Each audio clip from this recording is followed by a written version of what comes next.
Hello and welcome to this week's episode of The Leadership Lounge, powered by TDL. Remember, we're a podcast to make you stop and think about your leadership journey.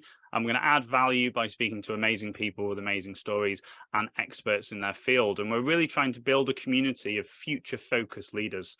So today, without further ado, we're going to speak to Brad. How are you, sir? Kicking ass as always, Stuart. As always, I wouldn't expect any other response. So, just a quick one for me. Why have I got Brad on? I've been following his content for about 3+ years now. Coming off the back of the pandemic, starting my podcast as well, looking at like-minded people, looking at great content, and it's a privilege to have him on today. So, I'm not going to go too far. So, Brad, as I hit the 20-minute timer, could you, for the people who don't know who you are, tell us a bit about yourself and what you do. So listen, it depends which version of me you want. Do you want the Brad Burton whose dad left when I was 6 months old, who left school with no qualifications, who moved 14 times from the age of 8 to 14, who got shot at when he was 21, who's been addicted to drugs twice, or the one who's done 4 years on benefits and delivered pizza at 31? Or do you want Brad Burton, the UK's #1 motivational business speaker, the 4-time best-selling author, the founder of 4 Networking, the largest joined-up business network in the UK prior to the pandemic? Which one do you want? Because there's two sides of the same coin. And if I go back far enough in your life, I will find something questionable. The difference is I'm stupid enough to share it. Amazing. And do you know what? That was one of my first questions. Like, those two people, like your previous person, what would they be saying about your current person? Because there's a massive, massive difference there, isn't there? If you can reflect... Like, does that make you smile? Does it make you laugh? Does it make you go, wow? Yes. What does that bring? All of the above. And actually, you know, there is a better version of every single one of us. There's two versions of us. There's one that's got a face like a slapped ass and feels sorry for ourselves and how everything's terrible. And there's another version, a positive one that wakes up every day full of vigor. And how do you do that? I had my own personal Brexit. And what I mean by that is there was 51% positive, 49% negative. And I've been wrestling and fighting with that over many, many years. And this is the biggest fight of your life as to which version of you become, because the decisions that you make today will have a massive impact in 20 years' time. So I've kind of won that fight, that battle I've won. I would suggest that I'm now 5% negative, 95% positive. I've kind of trained my brain to be this positive person. But no, I'd be delighted. And look, you know, I look at the life that I lead right now, and I travel globally speaking at conferences and stuff, and I go, how did that happen? And you know what people won't know prior to us going live today is I said I'm almost waiting for the police to arrest me every time that I come out of these conferences, because it doesn't make any sense whatsoever. You've got this working class lad from Salford, no qualification, blah, blah, blah, blah, speaking at the highest level globally. Amazing. It just shows you that dreams can come true, but it all starts with belief that you can do it. So where do you think, we always ask people about their leadership journey and how you've arrived. And there's a lot of factual things there about what has built your foundation. But for you, what are the biggest things that still turn up now that you've had to go back to? I talk about building a toolkit of who you are now and how you lead people and how you lead yourself. What are some of the key fundamentals that you would say are in that toolbox for you to overcome the challenges that are today and the future? You know, I'm a big computer gamer, massive computer gamer. And when you play a computer game, if you're running low on energy, you've then got to go and get some energy. If you need to fight a boss and you can't defeat it, you've got to go and get upgraded, you've got to go and level up. Well, that's exactly what I do. This is what I use to do that. It's like a computer game for your life.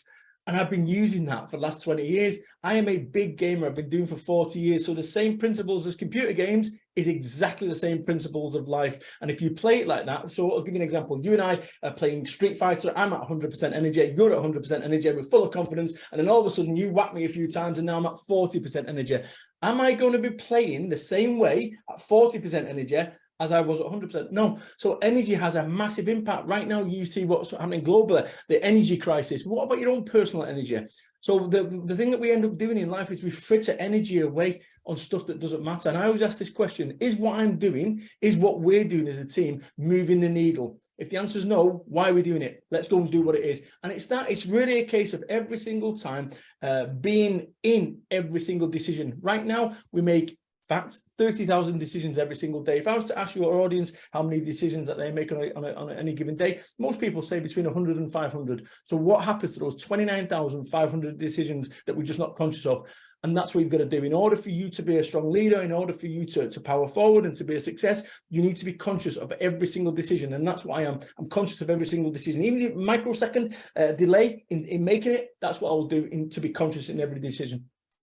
Amazing. Yeah, I talk all the time about self and situational awareness and how much you can plug into that. Your awareness of what's going on around you gives you choices to do something about it. So Yeah, I like that. Well, you know, the thing is, I've come from the street effectively over in Salford, Manchester, when I was a kid. And that's exactly what you needed to be, have situational awareness. And actually that's carried with me. You know, I'm a different guy to the one that I was 25 years ago. Absolutely different guy, but I'm the same guy as well. And this is what we need to understand, is that, you know, there's lots of ingredients that we've got from our past that we kind of don't use. You know, we've got all the ingredients that we're going to have. The recipe, that's the thing that needs working on. I like that. I like that analogy. So from your perspective, I was just thinking when you were talking then about energy levels, motivation, do you think there's still a stigma attached to the fact of, like, social media? We just chatted about it quickly then. What's that given motivation in people? Because you almost have that expectation to show up all the time, that things should always be great, and you see other people's motivation. What are your thoughts on that? So let me ask you this, and I'm going to ask you a straight question, and I want you to be really honest. Is your life perfect? If it is, put your hand up. Is your business perfect? Put your hand up. Okay. Exactly. Mine didn't go up either. If you go on Instagram, all you'll see is perfect lives and perfect businesses. This stuff will drive you crazy, because what we end up doing is endlessly comparing. And what I want you to do is I want you to recognize there's a reason that racehorses wear blinkers. They don't give a toss about the competition. That's what you need to do. You need to compare you to you. So for instance, if oh, hello, Lord Sugar. Hello, Lord Sugar. Richard Branson. No, stop it. Do yourself a favor. Do yourself a favor. Stop all that navel gazing, looking up to people. Don't overestimate anyone. Don't underestimate anyone. Treat everyone the same with respect. And the first person you've got to do is you, because here's the thing. If I was to compare me to those guys on a scale of 1 to 10, I'd be a 3. If, however, I compare me now to me 25 years ago, I'm a 10. So my mind's eye has changed. You'll never outperform your self-image. If all you'll ever see yourself is a Salford Street kid, that's all you'll ever be. So you've got to change your programming. So Instagram, social media is absolutely toxic. It's a cesspool, and I'm a former addict on drugs, and actually we're all addicted. Every single one of us is addicted digitally. You know, it's the equivalent of cocaine, and it's disgusting. And actually people just say, oh, well, everyone else is doing it, so it's ridiculous. My screen time, 14 hours a day. 14 hours a day. Are you mental? Yes, I think it's a mental illness, and I think it's one of these things that in 20 years' time, we're going to look at it in the same way that we looked at asbestos or we looked at smoking. I think this is the next asbestos, this is the next smoking, and it's something that we all need to take responsibility for, because when I look at the time, and we're 7 minutes closer to death since we started this, you know, time is our most important asset, and yet we're frittering. Oh, look at that. Oh, look, there's people getting bombed at the moment. Oh, look at nonsense. Do yourself a favor, disconnect. I'm now 16 months in of not watching the news. I've watched 31 minutes of news in 16 months. 31 minutes. I would watch 4 hours a day prior to that point. We are what we see. We are what we hear. We are what we eat. So if you're going to go eat junk food all day, you're going to get overweight. If you're watching news all day, you're going to be full of fear. And that is one of those things that erodes energy. Remember what I said before, that energy has a massive effect. 100% energy full of confidence, 40% energy we're fighting defensively. If you are watching news and negative stuff all day long, guess what? Your energy levels are going to be impacted. So that is how you maintain your motivation, is by making certain that, does this move the needle? Does me watching about the war, does that move my needle? Does it move my life? Does it move my business forward? If the answer is no, why are you watching it? It's almost like a mental illness. Yeah, 100%. We're oddly going into a digital business. It's happened this year for us personally, but we're working really hard trying to get people aware of the digital tools they can become aware of their screen time. It's a bit odd, isn't it, with the hybrid working? So, but you personally, like, what obviously I'm fully on, I'm exactly the same with the news. I go and watch TV just a bit of a brain break to take me away from stuff. Yeah. However, so what do you do with your, because obviously we all run our businesses on our phones. It's really productive and useful. And we're doing this. We've not had to travel anywhere. We can jump online and talk to amazing people. What sort of things have you instigated for running your business that keep you mindful of your tech time? 14 hours a day. I don't think I'm in any position to be sensibly able to give anyone any advice. But what I will say is I'm honest enough to recognize it's a problem. You know, it is a problem. Now, as human beings, we're all guilty of doing stuff, dumb shit that actually doesn't move us forward, right? Whether it's, you know, smoking, putting half a bottle of brandy away in the evening, whatever, right? We all have coping mechanisms. And I think what happened for me, certainly with the pandemic, is my coping mechanisms, going to the gym and this, that, and the other, it kind of fell away, and it was replaced with mini cheddars. You know, I was just eating mini cheddars all day long, and I speak to people and say, what was you eating? And people go, oh, fried noodles. And we all did it. And I think this is the thing with the pandemic, and we're about 1,000 days, 1,100 days since it happened, since the lockdown, the first ever lockdown. And if I was to ask you, Stuart, how long did you think it was going to be when Boris said, please stay at home? How long did you believe it was going to be? Best guess. 4 to 6 months. Right. 4 to 6 months. I'm very sort of here and now. I did not think. Right. And this is the thing, is that anyone that I ask, whenever I ask that question, whenever I'm presenting, you generally get 3 months. The average was like, the median is like 4 months. So that was, you know, it was 3 years ago, and the impact's still being felt, and we've all been impacted emotionally, mentally, physically, financially, spiritually, in every way and form. And if we hadn't been affected, our friends and colleagues, they'd been affected. So that, but it was insidious. The whole thing has had a big impact on us, and we've all changed. And I think what ends up happening is so many business owners, so many leaders are trying to go back to a time and a place that no longer exists. And whilst they're trying to get there, I described it the other day, I go to director teams, and the thing that's been impacted more than anything is culture. Culture is the glue that holds organizations together. Without that, they don't have the, you know, you go take the culture out of a Virgin Atlantic, and guess what? You don't really have that anymore. So culture is the thing that's been affected, like the most thing that's damaging, I think. And I also think that it's time to stop chasing the chicken, and you're what you're about. I described it the other day to a board. I said, you guys and girls are trying to go back to a time and a place that no longer exists. You're trying to go back to normal. And normal has got a tag around the chicken's neck, and you're all running after it, and the chicken's trying to rush around to try and avoid.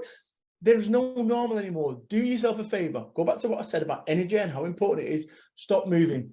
Do yourself a favor. Look at, observe the environment, and then work out where you want to go, because people are rushing. Yeah, but we need to get it, because if we don't get it, then the competition. Stop. Slow down. This is what I've realized. I have stopped moving. I've stopped trying to go back to an island that's no longer there.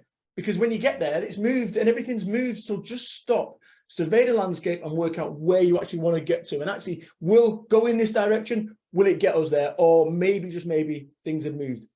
Yeah, I love that. Future focused. And we had a little chat. I'm sure we'll have a chat afterwards about where I was starting this podcast. I was like, I've got to do something. I've got to do something over nothing, and here we are today with 3 years on. It's phenomenal. So I'm really, motivation as a tag, a label. We have asked previously, like, what is leadership for you, and the amount of different variations of, obviously it's all personal. What is your experience of all the great people and stages you've spoken on? How do you define, not saying sort of like put you on the spot, define motivation, but for people who maybe are listening to this going, I've not really thought about motivation on my journey, like it's up and downs, and obviously they might be in I don't really have that much motivation. What is motivation for somebody to start thinking about it and being more conscious of it, that when they can do something about it? A reason to move away or towards something. That's the simplicity of it. So the gulf between where you are right now and where you want to get to, motivation is going to get you there. So if you want to get here, motivation is going to get you there. Without motivation, you stay where you are. See, motivation for me is about dispelling pessimism. So pessimism goes away. Optimism is shining. It's about self-belief. Self-doubt keeps you where you are. Motivation and self-belief, it powers you forward. It's about how you spend your motivation. Will focus you on either a positive or negative way of how you spend your time, how you spend your energy, how you spend your money.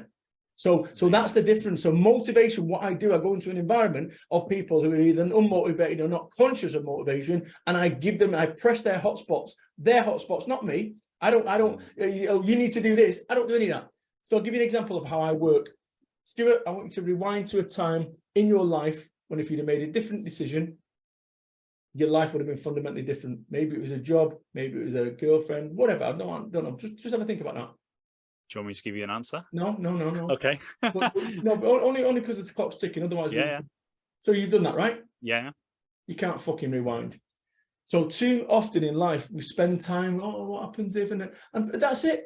And you spend your time in this depressed state. It can't do anything. It is gone. If I was to go and give you a red hot coal and say to yourself, put that in your hand, how long would you hold on to it for? You wouldn't, you let it go. But what we end up doing is we hold on to whatever that thing was, you hold on to it. It's a thing that you could just recall straight away. And what I've managed to do is I've managed to let go of everything. I've let go of the fact I got shot at in Manchester, the worst day of my life back on the 2nd of January, 1995. But let me be quite clear. If that hadn't happened, I would never have moved away, never met my wife, never started a business, never written books, never traveled the world, never been speaking.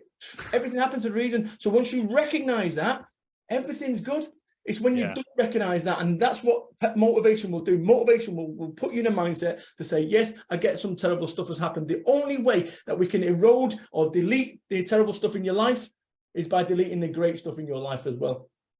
Amazing. I like that. Is there there's loads of hints and tips, and I would say about like leadership books, you got to take them off the page and own them yourself. But if somebody's thinking, maybe I need to do something about this, is there anything that you can advocate that is a short, quick win for people to become a bit more, even this week, just to get a little bit better? What would you say?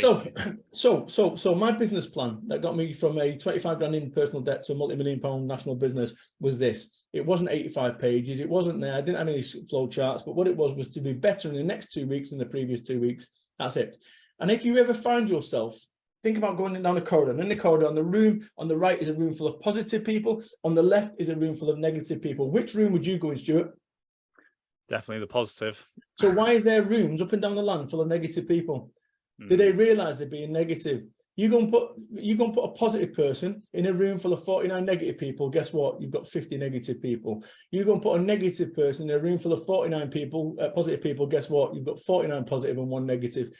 You need to change your thinking. And the way that you understand this is every single time negative should be left, positive should be right. You're turning right, you think positive, positive, positive, positive. This is how I've trained my brain. This is how I've trained my brain. And when you find yourself whinging, do yourself a favor, stop it. Stop fucking whinging. Start fucking winning. That's the fundamental difference, is that somewhere along the way, when you find yourself whinging, you go, why am I whinging? Spend more time on the solution than in the problem. These things will change everything. And one final thing, I know I've got the clock's ticking. I'm aware of the time. Right? And this is so important to understand that time is our most important asset. And it's the one that we take the piss out of. And let me be quite clear here. This is something that Bentley Global use, their management team, to make decisions. And there's a reason that Bentley Global use it, is that I taught it them. Brad Burton, the former drug addict, Brad Burton, the guy who got sorry, not that one, the other one, right? Here's when it comes to making decisions. The reason we don't make decisions is we're scared they're the wrong ones. That's a real, like, if every single decision that you made, you knew was the correct one, I'll move you forward, you'd make more. So I believe an expert is someone that has made all the mistakes in a particular niche field. So when it comes to motivational speaking, I've made them all. I've died on stage hundreds of times. So therefore you don't die on stage again. Okay. So an expert is someone that's made all the mistakes. In order to become an expert, you've got to make decisions. On occasion, those decisions are going to be wrong. The only time you realize whether they're wrong or not is after the event. So you make a decision, you get it wrong, it moves you one step towards being an expert. You make it right, it moves you one step towards success. You can't lose. Now, when it comes to making decisions, I'm the easiest person in the world to sell to. You get older me and said, Brad, do you fancy coming on a podcast? I made a decision in 24 seconds. If I can't make a decision in 24 seconds, I revisit in 24 minutes. If after 24 minutes I can't make a decision, I revisit in 24 hours. If after 24 hours I can't make a decision, I just made a decision, it's not important, next. And that is how I work as a leader and as a team. We move fast because there's no correlation between time spent on a decision and it being correct. None whatsoever. And the only time that you realize whether the decision is right or wrong is after the event. No one, including me, wakes up and says, you know what, I'm going to go and fuck up today. But occasionally I do. Amazing. And again, just that last little bit there just reminded me to mention the fact that this comes up all the time. We're only human. We're only human. We are not robots. My last question really in the last sort of minute and a half is, we're obviously, let's say in the next 2 weeks, we become a better self. I always say that we're still working with people, Like this comes up in quite a lot of our workshops, when they say don't work with animals or children. Yeah. I just say just put humans in general in there, because there's a full of, and I say you amazing how many when you start being aware of it, the impact you have on others. So we said about self-motivation. What about motivating others that maybe are a little bit more not on the same wavelength, or not ready for that level of motivation yet? Yeah, well, you need to get them on the same wavelength. It's as simple as that. So, the reality is, we've got 40 seconds, but the reality of this thing is that you can never, if you're not 100% convinced yourself, you'll never convince anyone else. So if you've not got 100% belief in your product, your service, your business, as in 100%, don't get upset when those people you're trying to motivate and inspire don't 100% believe in it either. So the first person you've got to convince of anything is you. I like that. What a great way to finish the podcast. Timely as well. That's good for my military timing head as well. I like mate, honestly, special forces, don't mess about. Exactly. So Brad, thank you so much. So ladies and gents, if you've enjoyed that, make sure you subscribe to the YouTube channel. Make sure you follow us on your podcast provider. Every Wednesday at 6 a.m. we've got amazing people, amazing experts coming and adding value to your leadership journey. So Brad, thank you so much for your time today. Thank you very much, Stuart. Make sure you go and check out all Brad's social media. Obviously, you got the books there, nicely positioned behind if you're watching us on the YouTube channel. There's no accidents in my world, promise you. No accidents. I like that. So, Brad, thank you so much again. And ladies and gents, we'll see you all next week. Take care. Bye.